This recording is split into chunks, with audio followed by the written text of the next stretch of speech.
he's been our best player of the season every week. Yeah, I mean, I agree to the point that I think he's your MVP so far of the season. Maybe your MVP could be Gabriel.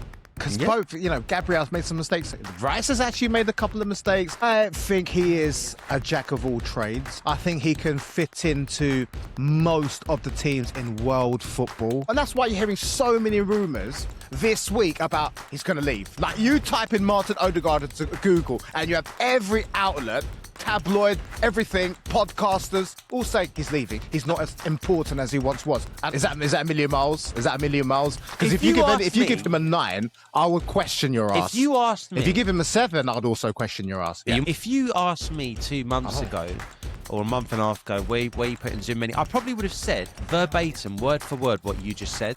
What you just said, including the rating, is what I'm going to give Martin Zubimendi a 7 out of 10.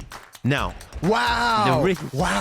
I was thinking you're going to say 9. I'm about to shut you down. I'm probably going to get grief in the comments. Right, guys, we are almost at the business end of the season. We're 3/4 of the way through, so we're going to be doing our Arsenal player ratings of the season so far, starting with our very own goalkeeper, David Raya. I'm giving him an 8.5 mark. I think he's been very, very good this year. Yes, he's got some highlight reel saves. Most recently, clawing the ball off the line against Spurs. He's made some outrageous saves, but his distribution, everything's on point. Does he have a couple of brain fart moments? Yes, like every goalkeeper. But for me so far, 8.5 this season. What do you think? Yeah, I have to agree. I think he's the best. He's the best goalkeeper in the Premier League. He'll be in my number 1 spot. People are saying, "Oh, Donnarumma, especially recently, he's come back into some form." As now it's debate I see online. Who's better, Donnarumma or Raya? For me, I would just pick Raya because you just have that consistency. He is a higher level quality goalkeeper. 8.5. Yeah, fair enough. I agree. Fine. I was going to give him a 9 mark, but I thought, okay, we'll go 8.5. Right, Jurrien Timber, right back. I'm going to give Timber an 8. I think he's been the best right back this season in the Premier League. He's been very, very consistent for me. I still think he lacks a bit going forward, and I think he's running out of steam. This is an 8 that's actually dropping. He probably started, if you asked me this 2 months ago, I'd probably said 9 or 8.5. He's now dropping towards 7.5. Why? He's running out of steam. He's making some real errors in terms of going forward, misplaced, simple passes. I think the boy needs a rest, to be honest. He played every single minute for us this season. Boom. That's it. I think that's it. But bro, I agree with that because the beginning of the first half of the season, for me, undisputed number 1 right back. Right. And I think that's just down to, I'm not a big fan of Mikel Arteta's management. I know that you need to play most of these important games with your best players, but there comes an element of rotation. I don't think he's rotating as much. You can have a look at the extreme. Enzo Maresca completely rotates everything and it didn't work out. And I think there's another type, which is playing all your best players every single game. And that also needs a little bit of rest. It's the other end of the spectrum. So if he was managed a little bit better, I think that we will see that continuation of that form that we've seen from the first season. I agree with you, spot on. Probably, what is it, 8? I'll give it an 8 as well. Yeah. What I loved when he came up, because Ben White's injured again at the moment, is Mosquera came in and just fit like a glove. That kid, honestly, Mosquera's the one. If I was rating Mosquera, geez, I mean, he'd be right up there. Right, William Saliba. I am going to. I'll let you go first on this one. Quickly tell me, what are you rating William Saliba this season? Still part of this impenetrable defence. That first half of the season, yeah, without a doubt, you guys had the best defence, and he was damn right a major part of it. I think technically one of the best defenders in the league. Performance-wise, great performances so far.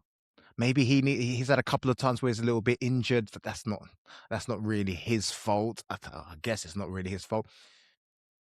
I think I'd have to give him an 8 because he was part of that impenetrable defense, the best defense in the world. If based on me saying all this, it'll be a little bit stupid if I gave him anything less than an 8. Cool. I got to agree. I'm going to give him an 8 out of 10. I think he's been brilliant at times, to be honest with you, and he's still very solid week in, week out. Probably needs I would like to see a little bit more goals from him because obviously now I know you're next going to talk about Gabriel, But someone of Saliba's quality with the ball at his foot, he's so classy. He looks so elegant. You have this Rolls Royce sort of type of name associated with him, and rightly so. But just maybe going forward, he has the ability to score more goals because he's a fantastic header. I think that's the only thing which I would like to say about him. But what a quality defender! I think he can fit in any team in the world. That's why Real Madrid are hunting him. You may possibly lose him in the summer. Could happen. He's that good. Yep, you mentioned him. On to the man himself, Gabriel, Big Gabby. I'm going to, honestly, if it wasn't for a couple of mistakes, he'd be at a 9. He's at an 8.5 for me. I still believe he's the best centre-back in the world. Yes, he's made a couple of mistakes, but when he has made those mistakes, he's atoned for them in the other box. That is also a reason why he's getting an 8.5. The man is a monster in both boxes. 8.5 so far. Hopefully gets to a 9. It'd be a struggle for me to find a better defender than him in the world. I mean, guys, let us know in the comments down below. And that's for me, a Chelsea supporter. I hate Arsenal, but facts are facts. I'm a huge fan of Gabriel. I'll give him an 8.5 as well because he's made a couple of mistakes, and you look at him, you're like, sort that out. But yeah, quality. Nice. Right, left back Mark, I'm going to throw a couple of players at you because they've kind of played big parts in the season at different times. Calafiori and Hincapié. I'm going to go with Calafiori before he got injured. I think he was one of our better players. I really, really think he was absolute quality. Big part of our defence being solid, but also a big part of us winning games because he was progressive into that midfield. He's popped up with a couple of goals as well. I'm not going to go wild there. I do believe this. I think it's an 8.5. And I don't know what you think, but I'll kick it over to you in a second. Hincapié, for me, has grown a bit. At first, he was quite solid. I don't think he's been as good as Calafiori. Definitely not going forward. And I know he scored his goal against Wolves, but I'm going 7.5. Solid, not spectacular. I'm open to Hincapié being a 7 out of 10 as well. I'll give him a 6.5. I mean, he's shown glimpses of you've slotted in there when a lot of your backline have been injured, and a lot of the times he's played better than average. And he's a reliable part of the squad, and better than average is a 6.5 for me. Calafiori, would you give him an 8? I gave him an 8.5. I'll give him an 8. I went 8.5. Whoa, I'll give him an 8.5 for his looks, because he's a sexy looking guy, but we're not here for his sexy looks, right? The beginning of the season especially, I was impressed. I was like, oh, this guy can actually move up and down the pitch. He didn't look initially that mobile. A quality part of a quality asset for Arsenal. I would give him though an 8. I'll give him an 8. I think that's fair for me. That. Yep. I think he's been defensively solid, better than what a lot of people say. Yeah, he has. That's why 8. Yeah, no, I'll go with that. That's fine. We're not a million miles away. Right, Martin Zubimendi. Here's where we might differ a little bit. Go, you're going to suck him off now. I'm going to suck him off. I'm going to let you go first. You tell me what Zubimendi, where you have Zubimendi, and I'll tell you my honest. I think he is a bit of an unsung hero for you. And I think that game by game, he is adapting to the Premier League better. He's adapting to Arsenal's style of play better. He's come up with 1 or 2 world-class goals. He's linchpin. Like, I'm a fan of Zubimendi. It's no surprise that Liverpool wanted to snap him up last season, but was it last season? But the season before, and then you guys got him last season. He's a great asset. I think he 100% needs to sit there in front of the in front of the defenders. I would give him an 8. I'd give him a solid 8. Okay. Yeah, I would. Okay. Yeah. Is that a million miles? Is that a million miles? Because if you give him a 9, I would question your ass. If you asked me, if you give him a 7, I'd also question your ass. Yeah. You might have to question me then. So if you asked me 2 months ago, or a month and a half ago, where you putting Zubimendi, I probably would have said verbatim, word for word, what you just said. What you just said, including the rating as well. I'm going to give Martin Zubimendi a 7 out of 10. Now, wow! I was thinking you're going to say 9. I'm probably going to get grief. Shut you down. I'm probably going to get grief in the comments. Guys, give it to me. I'm okay. By the way, whilst you're commenting, don't forget to like and subscribe as well. Right. My issue with Zubimendi is this. I think, to be honest with you, he sometimes flatters to deceive. Everyone is saying he's slotted in nicely, the metronome, he's ticking away. Mark, Martin Zubimendi has quality, has class. We've seen it in Spain, and when he plays for Spain, the amount of times that he can, and he's not the only one that's guilty of this, get the ball forward and play a forward pass. He takes an extra touch and goes sideways or backwards, and it happens more often than you think, Mark. And I like a metronome. Keeps ticking it over, but part of being a metronome and ticking it over, you have to play that ball when you can play that ball 5 yards, and he typically doesn't. Yes, he's had a couple of blunders, but also, Mark, he does go missing in some games.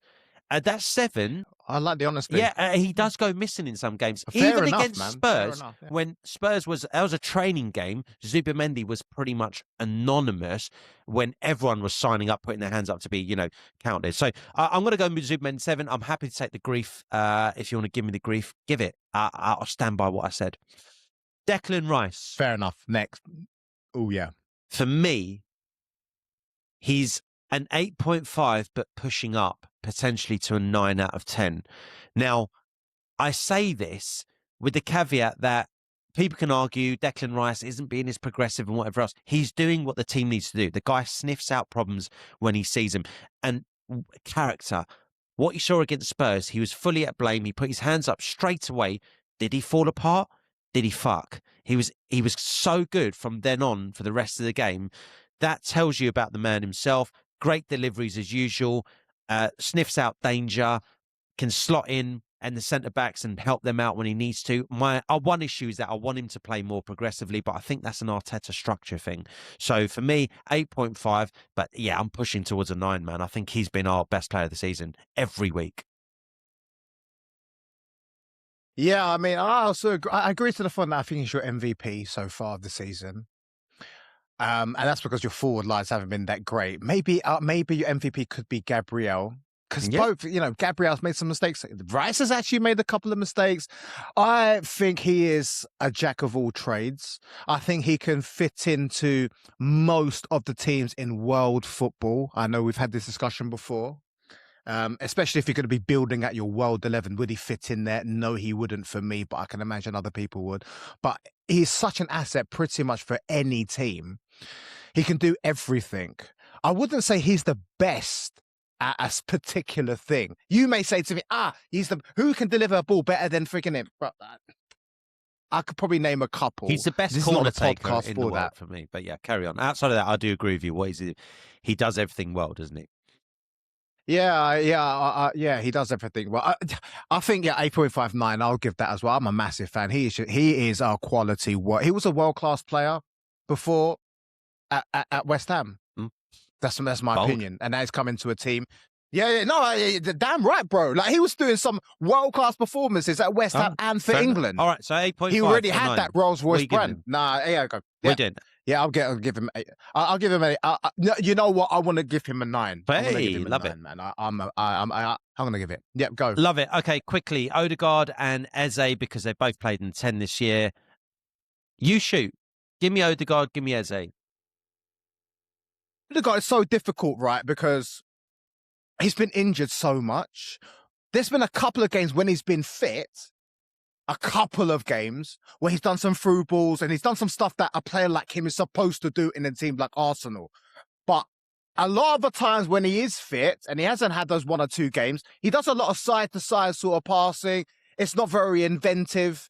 You're expecting more, and that's why you're hearing so many rumours this week about he's going to leave. Like you type in Martin Ødegaard into Google and you have every outlet, tabloid, everything, podcasters, all saying he's leaving. He's not as important as he once was. Why are you rating him? And I see that. I'm going to rate him a 6. I'm going to rate him a 6. I'm not been that impressed with him. I just don't think he's worth the money. If they're going to let him go, then fucking let him go. Eze. No, you talk to me about Ødegaard 5 first out of 10. Before we just keep on 5 jumping. out of 10. I'm being generous. I don't blame you. Why? When he has Super played quick. outside of those couple of games that he's played well, he's had opportunities to actually play the ball between the lines and he's never taken it. He's gone side to side. He actually dictates the tempo. He's the captain. And I think he has underperformed massively this year. If he leaves, you happy with that or you're not fussed? I love Martin Ødegaard, so we need to have a replacement. But he's having a poor season so far. However, if he finishes strong, I ain't going to care. You're not going to care? Okay, fair enough. I will care if he Fair leaves, enough. sorry. But if he finishes strong, I'm not going to care that he's having a poor season this far. I'll judge him at the end of the season. But I will care if he leaves. Yeah, we need a replacement for sure. Okay, fair enough. 5 out of 10. 5 out of 10. But that sounds about 5, 6. Eze, look, it's great. I was expecting a lot of stuff from Eze. I'm a massive fan of Eze. I was expecting him to maybe not necessarily kick on straight from the get-go, but I thought that he'll hit some form. It's all good doing it against Tottenham in the first half of the season. And again, it's all good doing it against Tottenham like last week or a couple of weeks ago. But apart from that, he's been missing. It's been a massive letdown for me because I rated him so highly. And I expect him, when you go into a team like Arsenal, to flourish even more. You're playing with better players. Maybe he needs time to adapt to Mikel Arteta, or still to adapt to Arsenal players. I haven't been impressed with him. It's great having 1 or 2 performances where you go, and then everyone's now, Eze's now coming into form. He's shut the fuck up. Shut the fuck up. That doesn't know. You do have to do it on a more regular basis. I'm going to give him a 5 as well. Fine. Can't disagree with too much of that, apart from the foul language, Mark. You know I'm not a massive fan. Shut the hell up. No. Right. You are not going to say that to me. The amount of edits we do for you, hell no. 5.5 out of 10 for me. And he gets a half because like obviously what he's done against Spurs, right? And he also got us the 3 points against Palace and that ball over the top against Man City to Martinelli to get us a goal. So he's had bigger moments than Ødegaard, so he has to get a higher rating than Ødegaard. But he's gone missing so much. I don't disagree with any of that. Right. Yeah. Before we get into the top 3, just quick reminder about the stats that everyone has been going on about the front 3. Okay, and you should take that in consideration when you're giving your player ratings. Okay, go. Who gonna kick it off? Saka and Madueke. So we're going to kick off with Saka. I'm going to give Saka a 6 out of 10 this season. I think he hasn't been... Listen, I understand, Gooners, that he gets double marked, right? Man marked, and also you get 2 on him at times. And he can go both ways. And he does do his best to create, and you don't know exactly where he's going, left or right. But I think he started the season a little bit stronger. I think he has dropped off. I don't think his GA output is great, and it matches what I'm seeing on the eye test. His finishing seems to have deserted him, by the way. He had a few one-on-ones few chances against Spurs and other games as well, and he's not scoring regularly. So when he gets his finishing boots back on, I've got no worries about Saka. I know he'll come good. He'll get back to being a 7 or 8, but so far this season, 6 out of 10. Totally agree. Let down this season. I'm a massive fan of Saka, so he hasn't performed how he should be performing. I remember seeing him in previous seasons. He would win you games on his own. He's that good. That's why he's bordering world class. I'd agree. This season, not on it. 6. Madueke, thoughts? Madueke, again, 6 out of 10 for me. They both have different types of roles. And Madueke is brought in as cover for left and right wing. And his job is to make sure that there isn't a massive drop-off if Saka's missing, right? So if Saka's not playing, his job is not to have a massive drop-off. Now, one thing I'll say about Madueke, talk about his GA output, not very high. Fine, no problem. But he, per 90 minutes, wins more corners than anyone else. Are Arsenal a threat? Are Arsenal a threat from corners? Yeah, absolutely. The reason why he does is he's more direct. He also wins more penalties than anyone else. We don't win many penalties. Why is that? Because he's direct and he drives into the box. Does he make bad passes? Yes. Does he sometimes pass when he shouldn't? Yes. Does he sometimes shoot when he should pass? Yes. Is he frustrating at times? Yes. But he gives us something different. I like his directness. 6 out of 10. I'd give him a 5 out of 10. I was actually going to give him a 3. I told you. I told you when you guys signed him. That's just your Chelsea hate. No, it's not. You can't say that, Neil. You can't say that because I've been saying that last season about him. Right, when he played for Chelsea. It's all good having, scoring a hat-trick against Newcastle in the first half of last season, but he did nothing. He'll get you off your seat and then he'll put you right back down on that seat. And this is what I said to Arsenal. This is what I said to you when you signed him. It's like, you are going to jizz him up and go, yeah, he's fucking great, he's so exciting, which what you guys have been doing, not just you, other pundits, etc. But what's he actually done? The only reason I'll now give him sort of a 3 to a 5 is the points which you've mentioned. He is direct, and because of that, he'll fuck the ball up. But because he's that direct, he will give you corners, he will give you penalties and stuff like that. So there is some type of contribution. All right, fair enough. I'll give 5 out of 10. Right. Cool. We go to the other wing, and Martinelli, Trossard will be the two that we speak about. Firstly, start with Trossard. What do you think on Trossard? I mean, for the money that you paid for him a few years back, he has repaid that like fivefold, in my opinion. He goes missing a lot of the games, but even in those games that he goes missing, he always seems to pull an assist or a goal out of his arse. I mean, what more could you ask for with the money that you've invested in him? And he's a good player, but sometimes he goes missing. I would give him a 7, I think. I think that's fair. 6.5 for me. And I'm happy to be convinced that he's a 7, but I find him frustrating sometimes in game. Sometimes he doesn't play the ball when he should. Sometimes he takes too many touches. Sometimes he runs into trouble and we have to start again.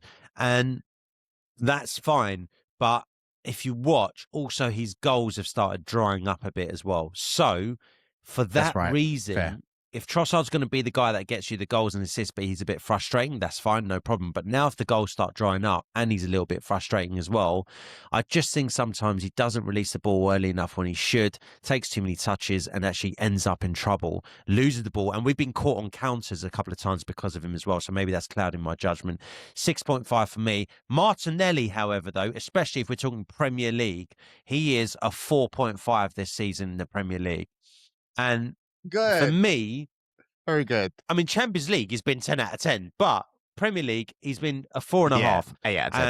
And look, I just hope the misses against Brentford last minute, the open goal from 1 yard against Forest, these tough away games where you need that, where you get 1 or 2 chances, you need to bury them. And he needs to bury them. And he's not scoring enough goals, especially in the Premier League. So for me, I need to see more from Martinelli. I know it's in there, but I need to see more from him. 4.5 out of 10 this season. You know he's in there, yeah?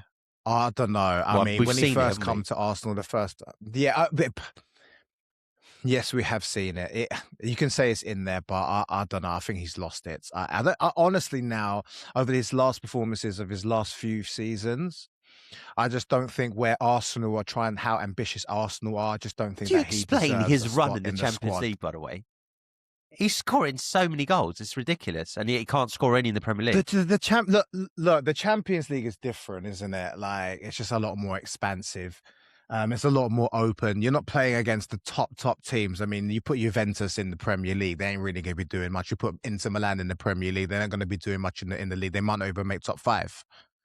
Right, and they're the best teams in their countries, in their respective countries. So that's different. The Premier League is the one, isn't it? Anyone can score. I could probably score in the Champions League against Bodo or against Inter or whatever.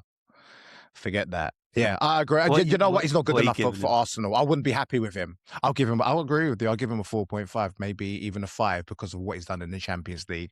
As I said, the quality isn't that great. Right, up the top. big one. Gyökeres, you shoot first. Well, I was so happy. Like, whether Gyökeres played for Chelsea or not, you know that I was excited for him. I wanted to see if he could really do it in the Premier League, and overall, it seems like he cannot. The last couple of games, though, it looks like he's coming into a little bit of form. Same thing with Wirtz. Last few games and stuff like that, he's coming into form. But these people may need a little bit of time to adapt. I think it's unfair if I say he doesn't deserve a spot in Arsenal because he is still a bit of a battering ram. He still occupies the defenders. He's still open. That means he opens up space.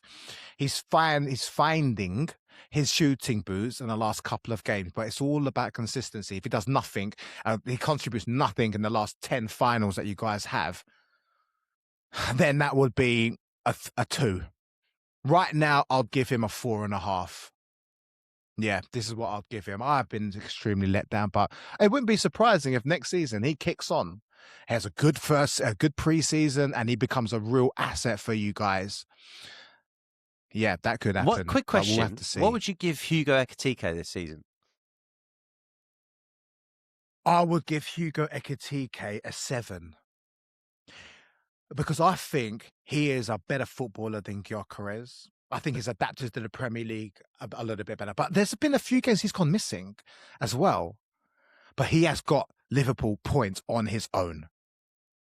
For me, he's done better. And I would rather have Ekitike than Gyökeres based on what I've seen so far. The only reason I ask is... I know you'd agree. But the only reason I ask know is you'd agree, you've right? said Gyökeres 4.5 and you've given Ekitike 7, which is a huge gap. 2.5 points gap, right? You've given Gyökeres has more goals in all competitions than Hugo Ekitike. And that's the reason why I say that, right? Because Gyökeres has 15 goals this season, and to be honest with you, yes, he's frustrating at times, and I think sometimes why are you stuck on your defender, and you should be making a run, bit more intelligence. However, I watch us week in, week out, game in, game out, and he's a different player when we look for him. Case in point, Spurs. Spurs are crap, no problem. But his first goal is still quality. And his second goal is actually also quality. And his actual performance was fantastic. Now, what was the difference? We looked for him. There's other games where Kai Havertz looks for him.